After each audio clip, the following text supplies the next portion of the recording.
The interviewer's eyes barely lifted from my resume before that familiar smirk spread across his face. "So, Maya, interesting background," he said, his tone dripping with condescension. Little did he know I was about to become the most expensive mistake of his career.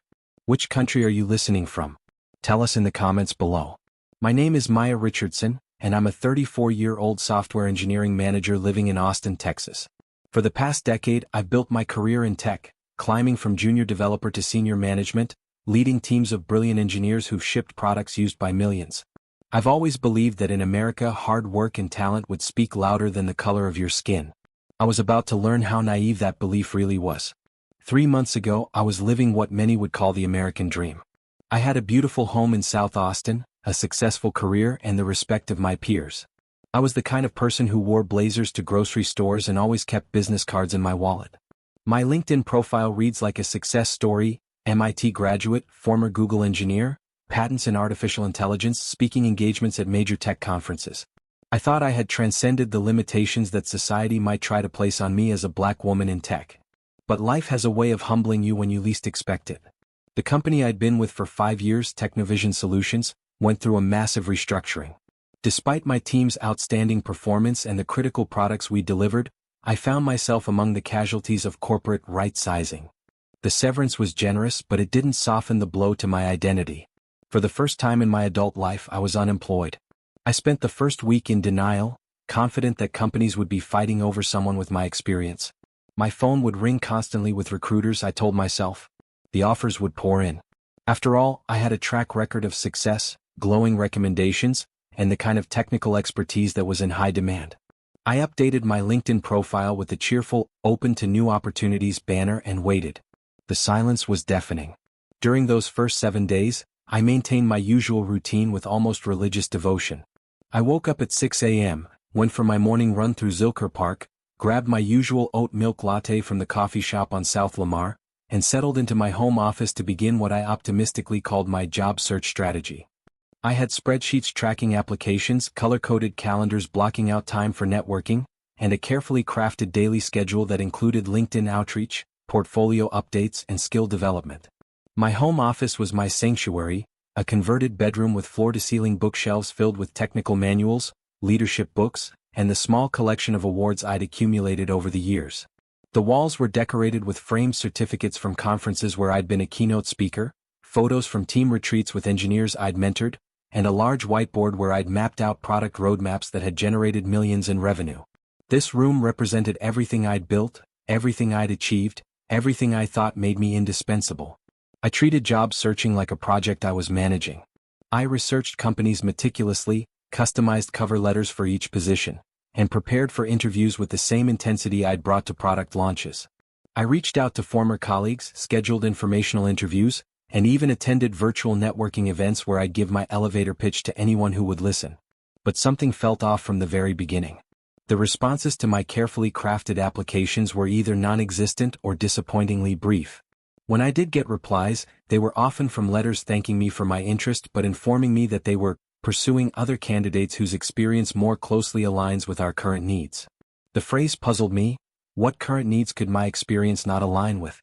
I had experience in every major programming language, had managed teams of various sizes, had worked in both startups and large corporations, and had a proven track record of delivering results. My former colleagues from Technovision were having mixed experiences. James, a white software architect who'd been laid off the same day as me, had already received 3 job offers by the end of week 2. Sarah, a white product manager, had landed interviews with 5 different companies and was deliberating between 2 competing offers. Meanwhile, Marcus, one of the few other black engineers who'd been let go, was struggling just like I was.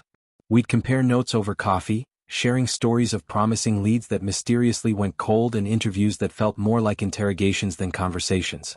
The tech industry in Austin prided itself on being progressive, inclusive, and merit-based. Company websites featured diverse teams smiling in casual office environments. Mission statements spoke about building technology for everyone and creating inclusive cultures where all voices are heard. But behind the glossy marketing and carefully curated social media posts, the reality was becoming increasingly clear to me. Diversity in tech was often more performative than practical. Week 2 brought the first signs that my job search wouldn't be as straightforward as I'd imagined. The responses to my applications were sparse, and the few phone screenings I did get seemed to end abruptly. There was always a reason. We're looking for someone with more startup experience, or we need someone who can hit the ground running, or my personal favorite, we're concerned about culture fit. Culture fit. Those two words would haunt me for weeks to come. The first time I heard culture fit was during a phone screening with a fintech startup downtown. I'd made it through the initial recruiter call and was speaking with the hiring manager, a woman named Jennifer who seemed enthusiastic about my background during the first half of our conversation. I'd explained my experience scaling engineering teams, my success implementing agile methodologies, and my track record of shipping products on time and under budget. "This all sounds fantastic, Maya," Jennifer had said. "Your technical background is exactly what we're looking for." I felt a surge of hope. Finally, someone who could see past whatever had been holding other companies back. "I do have one concern though," she continued, and I could hear the shift in her tone. "Our team is very close-knit. We work long hours together, we grab drinks after work, we're like a family. I'm just not sure about culture fit. Could you tell me more about your culture?" I asked, genuinely curious about what specific aspects might be concerning her. "Well, we're very collaborative. We joke around a lot. We're pretty informal. I'm just worried that someone with your background might not mesh well with our existing team dynamic." My background. Not my personality, not my communication style, not my work preferences, my background. I wanted to ask what specifically my background was concerning, but I already knew the answer wouldn't be honest. "I'd love to meet the team and see how we work together," I offered. "I've always prided myself on being adaptable and collaborative." "I think we're going to pass for now, but we'll keep your resume on file." The conversation ended, and I sat in my home office staring at my phone, trying to process what had just happened. I replayed the conversation in my mind, analyzing every word, every pause, every shift in tone. What was it about my background that suggested I wouldn't fit into their culture? Was it my Ivy League education that made me seem too formal? Was it my management experience that made me appear threatening? Or was it something else entirely? Something that had nothing to do with my qualifications and everything to do with assumptions about who I was as a person? By week 3, I started to notice a pattern that made my stomach turn. When I submitted applications with just my resume, I rarely heard back. But when I had a referral from someone inside the company, suddenly there was interest. It was as if my qualifications only mattered when they came with a white person's endorsement. I began to question everything. Was my resume not strong enough? Was there something wrong with my experience? Or was something else at play? I decided to conduct an experiment. I created a second version of my resume, identical to the first except I changed my name to Michelle Richardson, and removed any references that might indicate my race. The scholarship from the National Society of Black Engineers, the volunteer work with girls who code focused on underrepresented communities, the speaking engagement at the Black in Tech conference. Everything else remained the same education, same experience, same achievements. The results were immediate and devastating. Michelle Richardson received twice as many responses as Maya Richardson. Phone screenings that had been rushed and dismissive became engaging conversations. Companies that had never replied to Maya's applications suddenly wanted to schedule interviews with Michelle. I felt sick to my stomach as I compiled the data. Here was proof, laid out in black and white, that my race was affecting my job prospects. All those rejections, all those concerns about culture fit, all those decisions to pursue other candidates, how many of them had been based on assumptions about who I was before I'd even had a chance to speak? The experiment confirmed what I'd suspected but hoped wasn't true. Despite all my achievements, despite my proven track record, despite my qualifications, I was being judged by the color of my skin before anyone had a chance to evaluate my capabilities. In an industry that prided itself on being meritocratic, merit apparently wasn't the only factor being considered. The breaking point came during an interview with a hot startup called Innovate Tech. The company was founded by a group of young entrepreneurs who dropped out of Stanford to build what they claimed would be the next big thing in AI. Their office was one of those trendy downtown spaces with exposed brick walls, ping-pong tables, and kombucha on tap. The kind of place that screamed, "We're disrupting everything." I had found out about the position through my network. A former colleague at Google had mentioned that Innovate Tech was looking for a VP of engineering with AI experience. The job description could have been written specifically for me. They needed someone with machine learning expertise, experience scaling engineering teams, and a track record of shipping AI products. I checked every single box on their requirements list and exceeded most of their nice-to-have qualifications. The initial recruiter call had gone well. Lisa, the in-house recruiter, seemed genuinely excited about my background. Maya, your experience is exactly what we're looking for. The founders are going to love talking to you. She scheduled me for a technical phone screen with their CTO, followed by an on-site interview with the leadership team. The technical phone screen was a formality. I answered every question correctly, solved their coding challenge in multiple ways, and even suggested optimizations to their existing architecture based on what I could glean from their questions. The CTO, a soft-spoken engineer named Ryan, seemed impressed. Maya, this was one of the best technical interviews I've conducted. I'm excited for you to meet the rest of the team. I prepared for the on-site interview with the intensity of someone preparing for a final exam. I researched every member of their leadership team, studied their product documentation, analyzed their competitors, and even signed up for a trial of their platform so I could speak intelligently about user experience. I prepared a 30-60-90-day plan for what I would accomplish as their VP of engineering, complete with detailed timelines, hiring strategies, and technical roadmaps. I arrived 15 minutes early as I always did, wearing my lucky navy blazer and carrying a leather portfolio that contained extra copies of my resume, a list of thoughtful questions about their technology stack, and a presentation I'd prepared outlining my vision for scaling their engineering team. I'd spent hours researching their product, their competitors, and their recent funding round. I was ready. The lobby of their building was modern and minimalist, with polished concrete floors and floor-to-ceiling windows that looked out onto downtown Austin. Innovate Tech occupied the entire third floor, and their company logo was emblazoned in sleek metal letters across the reception desk. Everything about the space conveyed success, innovation, and forward-thinking culture. The receptionist, a young woman with purple hair and multiple piercings, looked up from her MacBook as I approached. She was wearing a company t-shirt with the slogan, "Disrupting Tomorrow, Today," and had the kind of casual confidence that came from working at a hot startup. "Hi, I'm Maya Richardson. I have a 2 p.m. interview with David Chin." She glanced at her screen, then back at me, her expression shifting almost imperceptibly. There was a moment of confusion, as if she was trying to reconcile the person standing in front of her with whatever she had expected. "Oh, you're Maya. I was expecting." She paused, clearly reconsidering her words. "David will be right with you. You can have a seat over there." I settled into one of the modern chairs in their waiting area, trying to ignore the whispered conversation between the receptionist and another employee who had appeared from around the corner. I caught fragments. "Did you know she was?" And "David's going to be surprised."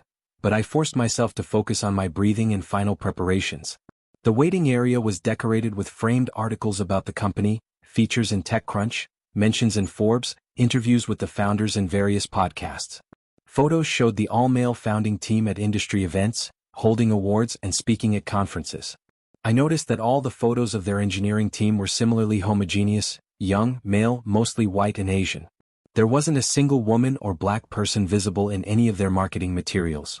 When David Chin emerged from the elevator 20 minutes later, his face told the whole story. He was expecting someone else entirely. His eyes swept over me, taking in my appearance with obvious confusion, before settling on my face with a look that I'd seen too many times before, the look of someone recalibrating their expectations downward. David was younger than I'd expected, probably in his late 20s, with the kind of casual arrogance that came from early success in tech. He was wearing jeans, a company hoodie, and expensive sneakers, the uniform of a startup founder who wanted to appear approachable while signaling that he was too important for traditional business attire. "Maya Richardson?" he asked, though it sounded more like a question than a confirmation. "That's me," I replied, standing and extending my hand with a confident smile. "Thank you for taking the time to meet with me today." His handshake was limp, distracted. "Right, of course. Follow me." As we walked through the office, I noticed the stares from other employees. Some were curious, others seemed surprised. I was clearly not what they had expected for a VP of engineering candidate. The office was an open floor plan with developers hunched over multiple monitors, product managers huddled around whiteboards covered in user stories, and salespeople pacing while talking animatedly into wireless headsets. The energy was palpable, but so was the obvious lack of diversity. The interview room was a glass-walled conference space with a whiteboard covered in equations and diagrams from a previous meeting. David took his seat across from me and finally looked at my resume. Really looked at it, for the first time. This is when that smirk appeared.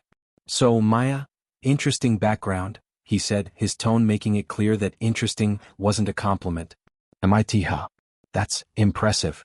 The way he said, impressive, made it sound like an accusation. Like he was implying I couldn't have possibly earned my degree legitimately. I felt my stomach tighten, but I maintained my composure. I dealt with this before. The subtle suggestion that my achievements were somehow unearned, that I must have benefited from lowered standards or special programs rather than genuine merit. So, Maya, interesting background, he said, his tone making it clear that interesting wasn't a compliment. MIT, huh? That's impressive. The way he said, impressive, made it sound like an accusation. Like he was implying I couldn't have possibly earned my degree legitimately. I felt my stomach tighten, but I maintained my composure. Thank you. I had some incredible professors there who really shaped my thinking about artificial intelligence and machine learning. He barely glanced at the rest of my resume. And you were at Google for how long? 2 years. I worked on the search algorithm team, specifically focusing on natural language processing improvements. Right. He leaned back in his chair, arms crossed. And then Technovision Solutions. That's quite a jump from Google to a smaller company. The implication was clear. Why would someone good enough for Google settle for a smaller firm? He couldn't conceive that I might have left Google for more responsibility, better compensation, or simply a new challenge. In his mind, I must have been forced out. I was recruited by Technovision to lead their AI initiatives, I explained. I built their machine learning team from the ground up. We developed 3 products that generated over $50 million in revenue last year. Aha. He wasn't even pretending to listen anymore. So what makes you think you'd be a good fit for Innovate Tech? I launched into my prepared presentation discussing their technology stack, their market positioning, and specific ways I could contribute to their growth. I talked about scaling engineering teams, implementing agile methodologies, and my experience with the exact technologies they were using. I was hitting every point perfectly, drawing from real examples and quantifiable achievements. David's attention drifted to his phone. He was literally scrolling through messages while I spoke. That's great, he said when I finished, not looking up. Really great. We're interviewing several candidates, so we'll be in touch. The interview that was scheduled for an hour ended after 25 minutes. There were no technical questions, no deep dive into my experience, no discussion of their current challenges. Just a polite dismissal from someone who had already made up his mind the moment he saw me. As I walked back to my car, I felt a familiar mixture of rage and disappointment. I'd been through this before, but never quite so blatantly. The pretense of consideration had been completely abandoned. I was a checkbox on their diversity interview list, nothing more. The rejection email came 2 days later. It was the standard template response thanking me for my interest and informing me that they had decided to move forward with other candidates. But what stung was the follow-up I received through a friend who worked in the same building. Innovate Tech had hired someone for the position. A white male with 2 years of experience straight out of college. No management experience, no AI expertise, no track record of building teams or shipping products. This pattern repeated itself over the next month. Interview after interview where I was treated like an affirmative action hire rather than a qualified candidate. Questions about whether I'd actually written the code in my portfolio. I was surprised when I answered technical questions correctly. Subtle comments about communication skills and leadership presence that felt like coded language for, "You're not what we expected." At TechFlow Dynamics, the interviewer asked me to explain basic programming concepts that any junior developer would know, despite my years of experience leading technical teams. When I answered correctly and provided additional context that demonstrated deep expertise, he seemed genuinely surprised. "Wow, you really know your stuff," he said, as if this was unexpected rather than the bare minimum for someone with my background. At CloudScale Solutions, the hiring manager spent the first 10 minutes of our interview asking about my communication style and whether I'd be comfortable taking direction from younger team members. When I asked for clarification about what had prompted these questions, he backtracked quickly, claiming they were standard questions for all candidates. But I'd never been asked about taking direction based on age in any previous interview, despite having worked successfully with colleagues of all ages throughout my career. The most insulting interview came at DataPrime Analytics, where the VP of Engineering asked me to complete a coding challenge that was clearly designed for entry-level candidates. When I politely mentioned that the challenge seemed below the level typically expected for a senior engineering role, he responded that they like to start everyone at the same baseline regardless of experience. No other senior candidate I knew had been asked to complete such a basic assessment. Each rejection felt like death by 1,000 cuts. The feedback, when I received any at all, was frustratingly vague. Not quite the right fit. Looking for someone with different experience. Concerned about leadership style. Never anything concrete I could address or improve upon, just nebulous concerns that felt designed to justify decisions that had already been made. The worst part wasn't the rejection, it was the gaslighting. When I'd express frustration to well-meaning friends, they'd offer explanations that put the blame back on me. Maybe you're coming across as too aggressive. Perhaps you need to soften your approach. Have you considered that they might be looking for someone with different experience? My friend Jessica, a white woman who'd successfully transitioned from engineering to management, was particularly frustrating to talk to. Maya, I think you might be reading too much into these situations, she'd say over coffee. The tech industry is competitive for everyone right now. Maybe you need to lower your salary expectations or consider more junior roles to get back into the market. Lower my salary expectations. Consider more junior roles. As if my qualifications had somehow diminished during my 3 months of unemployment. As if the solution to discrimination was to accept less than I was worth rather than addressing the system that was undervaluing me. Even my mentor from MIT, Dr. Patricia Williams, suggested that I might need to adjust my approach. Dr. Williams was a successful black woman in academia who had always been a source of inspiration and guidance. But when I shared my job search struggles during one of our quarterly check-in calls, her advice stung. Maya, sometimes we have to be strategic about how we present ourselves, she said. The tech industry is still catching up on diversity. Maybe you need to emphasize your technical skills more and downplay the management experience until you're established somewhere. Downplay my management experience. Hide the very achievements that made me uniquely qualified for senior roles. Pretend to be less than I was in order to make others more comfortable with hiring me. Different experiences. Different approach. Different presence. Different everything except the qualifications that were clearly listed on my resume. I began to doubt myself in ways I hadn't since college. Was I really as good as I thought? Had I been promoted beyond my abilities?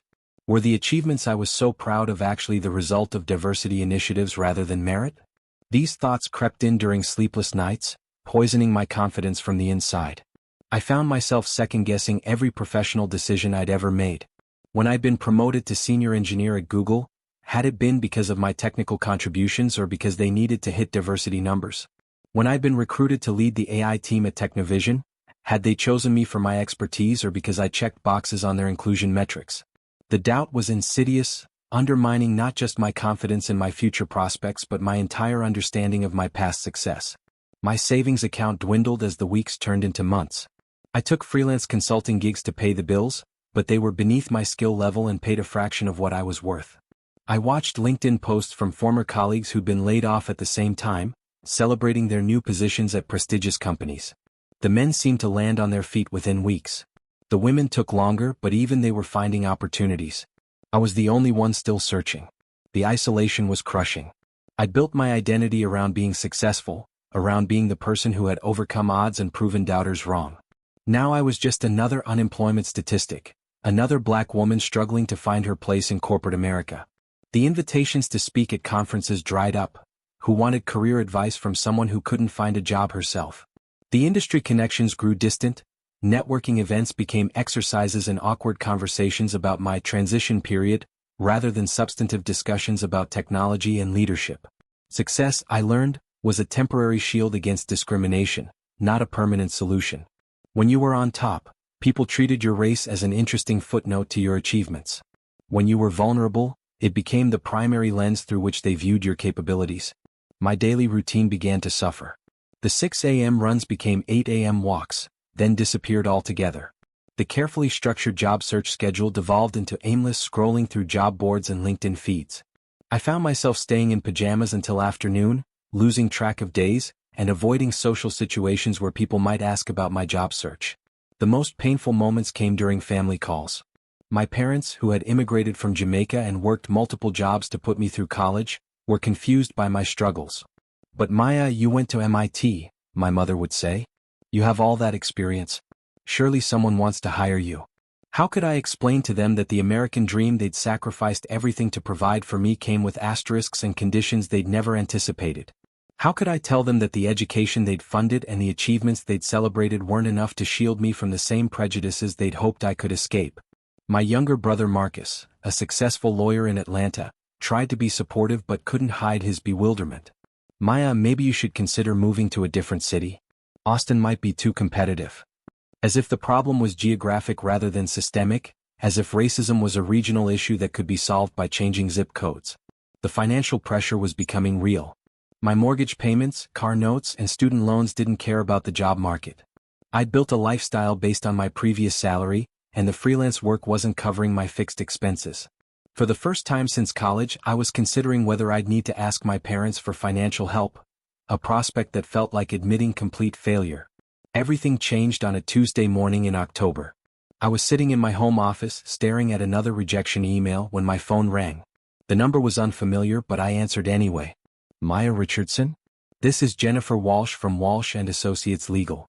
I represent several former employees of Technovision Solutions. I understand you were part of the recent layoffs. I sat up straighter, my attention immediately focused. Yes, that's correct. May I ask what this is about? We're investigating potential discrimination in the layoff process. Based on our analysis, there appears to be a pattern of targeting employees from underrepresented groups while retaining less qualified individuals. We believe you may have a case. The conversation lasted an hour. Jennifer explained that she'd been contacted by multiple former Technovision employees who'd noticed the same pattern I had in their job searches. The company had laid off a disproportionate number of women and minorities while retaining white male employees with comparable or lesser qualifications. It wasn't just anecdotal, they had data.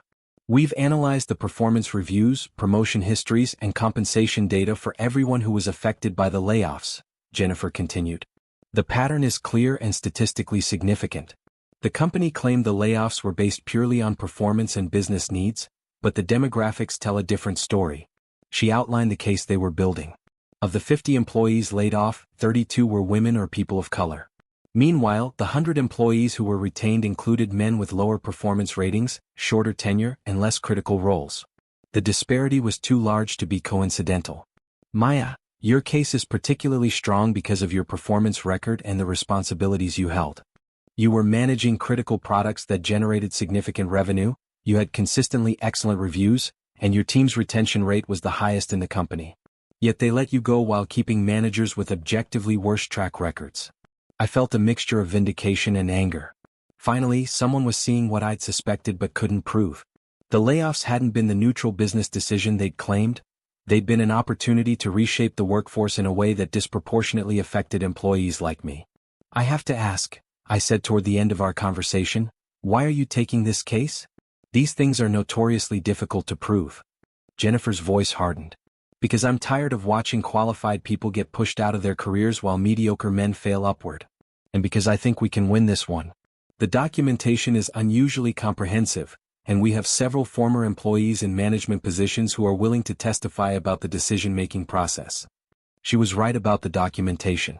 Technovision had made the mistake of putting their biases in writing. Email threads discussing which employees were cultural fits for the new direction of the company.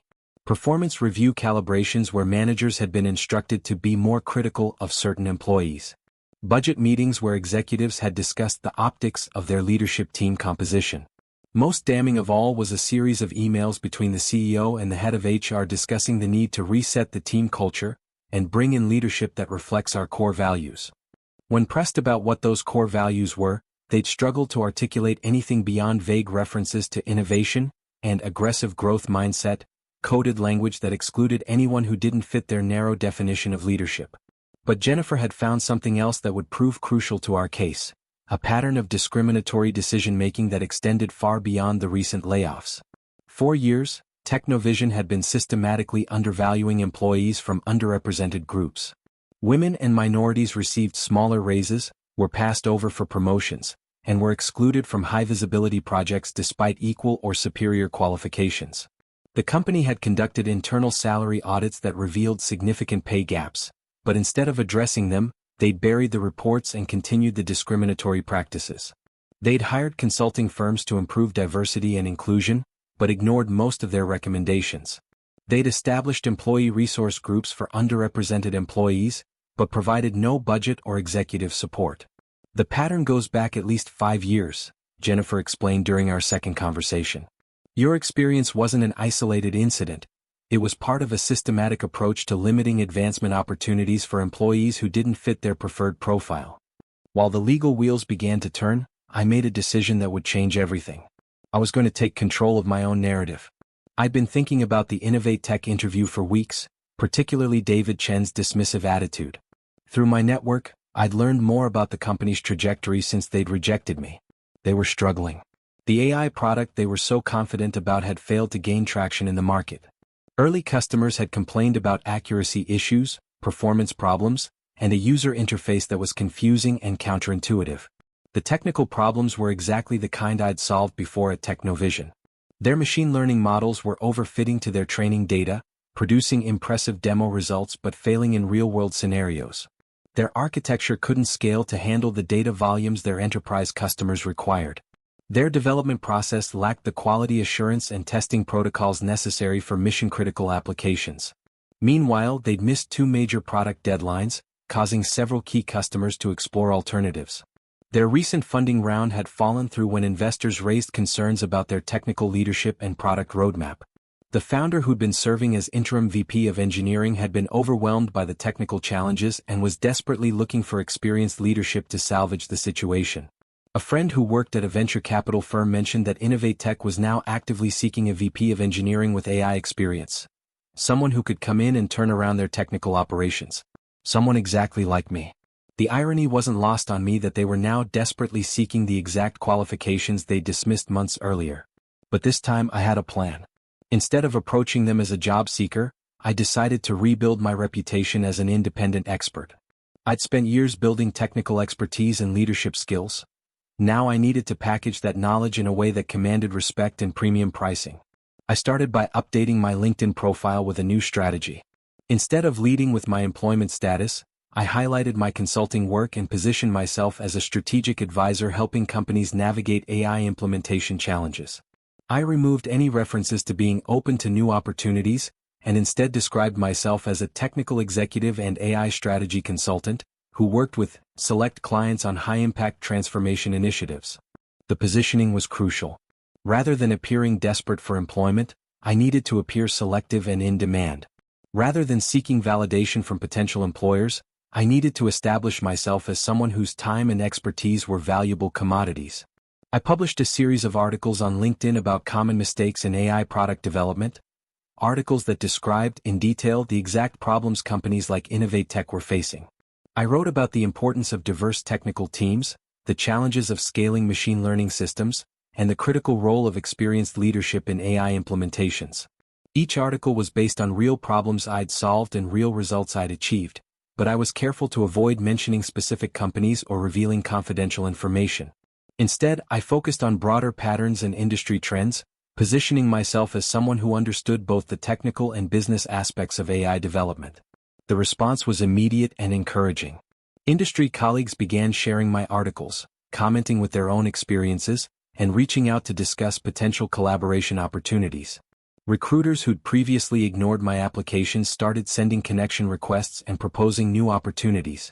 Most importantly, I started getting results for my consulting clients. I helped a healthcare startup optimize their machine learning models, reducing error rates by 40% and improving processing speed by 60%. I advised a financial services company on their AI strategy, helping them avoid costly technical mistakes and accelerate their time to market. I led a technical assessment for a retail company that was struggling with their recommendation engine, identifying architectural issues that were costing them millions in lost revenue. Word spread about the AI consultant who was getting impressive results for companies that were struggling with their technical roadmap. My reputation grew organically, separate from my employment status. Former colleagues who'd heard about my consulting work began referring to opportunities.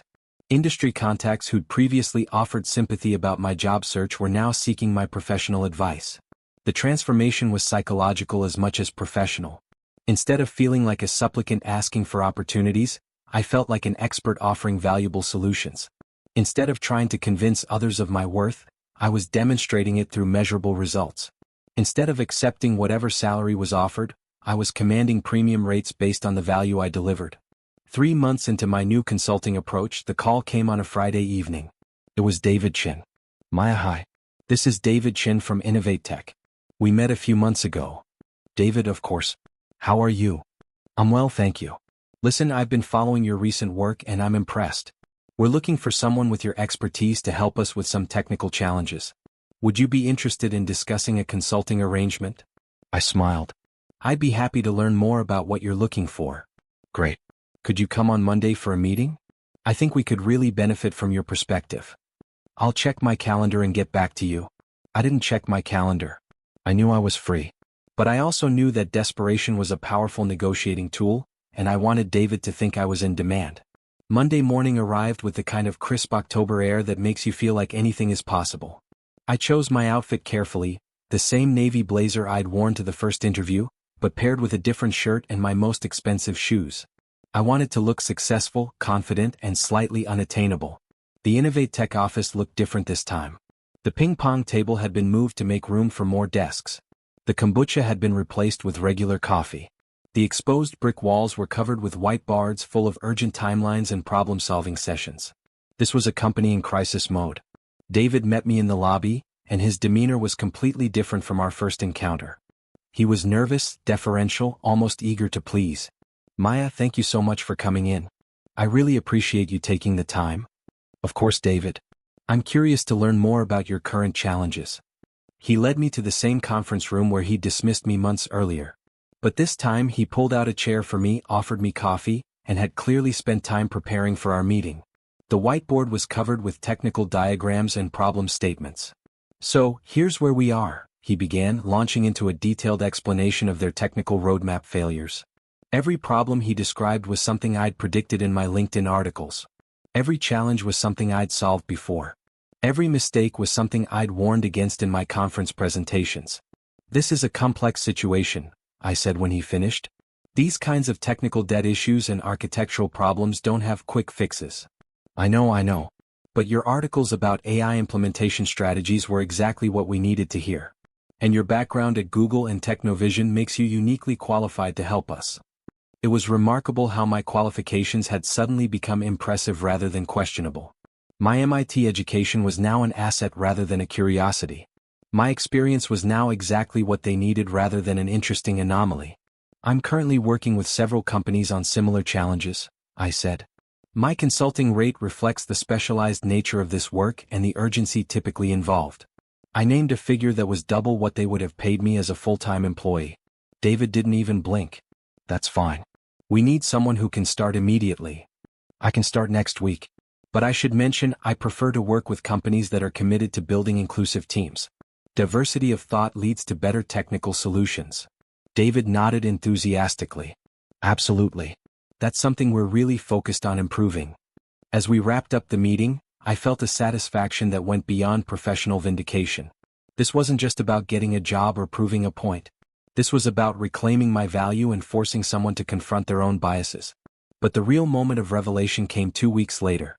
I was leading a technical review meeting with Innovate Tech's entire engineering team when David mentioned something that made me pause. Maya, your approach to this problem is exactly what we needed. I have to admit, when we were looking for a VP of engineering earlier this year, we made a mistake. We hired someone who didn't work out, and we should have pursued you more aggressively. I looked at him across the conference table, surrounded by engineers who were now hanging on my every word, implementing my suggestions and treating me with the respect I'd always deserved. David, I said, I actually interviewed for that position. You interviewed me. The room went silent. David's face went through several shades of red as the realization hit him. He was looking at the person he'd dismissed, the candidate he'd barely given 25 minutes of consideration, the woman whose qualifications he'd questioned with a smirk. I remember now, he said quietly. I made a mistake. Yes, I replied. You did.